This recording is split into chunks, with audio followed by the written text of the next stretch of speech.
Okay, let's dive right into this explainer and tackle exactly why the modern world feels so incredibly overwhelming to us right now. Seriously, if you've been feeling a constant underlying hum of anxiety about the state of the globe, you are absolutely not alone.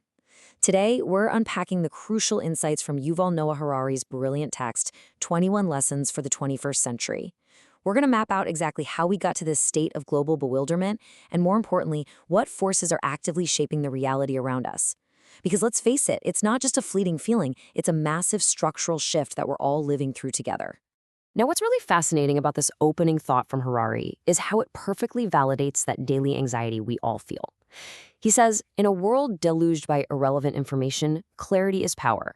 And it's so true, right? We're constantly bombarded with alerts, breaking news, endless streams of data, making it nearly impossible to maintain a clear vision. Most of us are just trying to get through the day, working, taking care of the kids, checking in on our parents, and we just can't afford the luxury of deeply investigating the future of humanity. But here is exactly why this matters to you. History doesn't give discounts. If the future of our species is decided while you're distracted, well, you and your family aren't exempt from the consequences. The decisions being made today about tech and politics are going to dictate the world your children inherit, whether you're at the debate table or not. Now, unlike his previous sweeping historical works, *Sapiens*, which looked way back into our evolutionary past, and *Homo Deus*, which looked way forward into our distant future, this explainer focuses squarely on our immediate global prediction. We are zooming right in on the here and now, the things happening right outside our windows today. We're going to look at the powerful technological and political forces shaping our societies right this very minute. So let's start with part one, the three grand stories, and how we actually made sense of the 20th century. Here's the crucial point we need to establish right out of the gate. Humans do not naturally process raw facts, numbers, or complex equations. We just aren't wired for it. Instead, we rely on simple, grand stories to make sense of reality. Every person, every group, every nation has its own myths.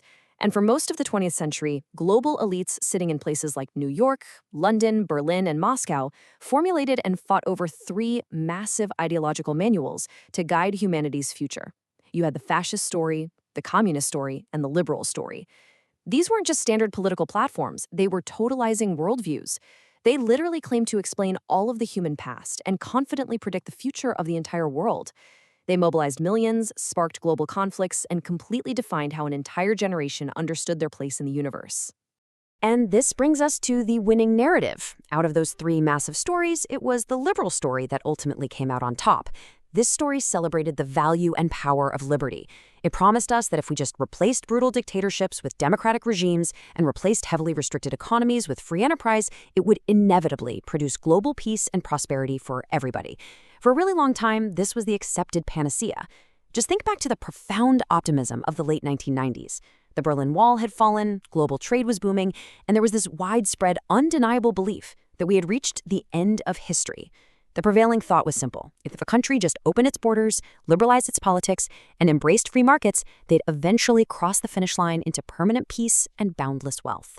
Moving into part two, the countdown and the fall of those global narratives. Let's trace the historical timeline for a second and see how this ideological battle rapidly devolved into the crisis we're in now. Because the reality we live in today is that this triumphant, progressive story has completely stalled out.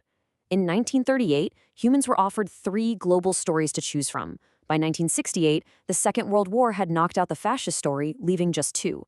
By 1998, the communist story had collapsed, leaving a single dominant story: liberalism.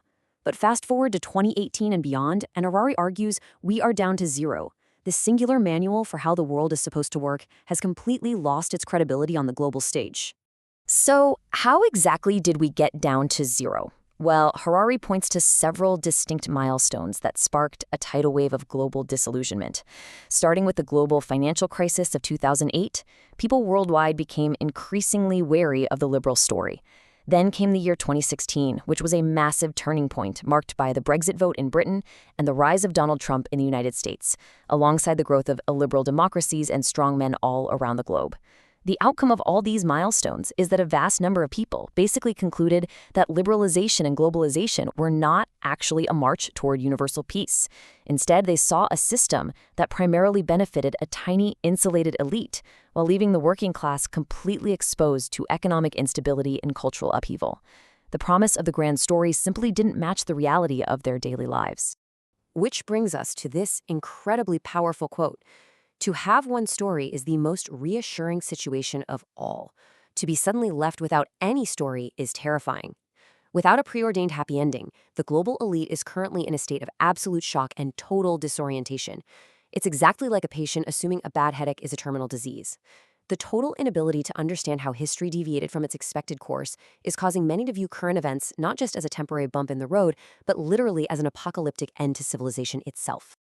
Which brings us to part 3, the new threat: infotech and biotech. Okay, here is the major plot twist in our explainer today.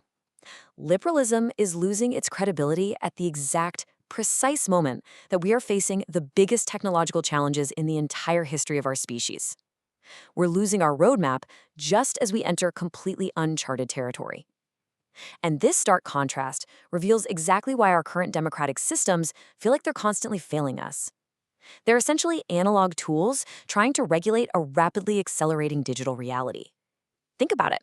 The liberal political system was shaped during the industrial era.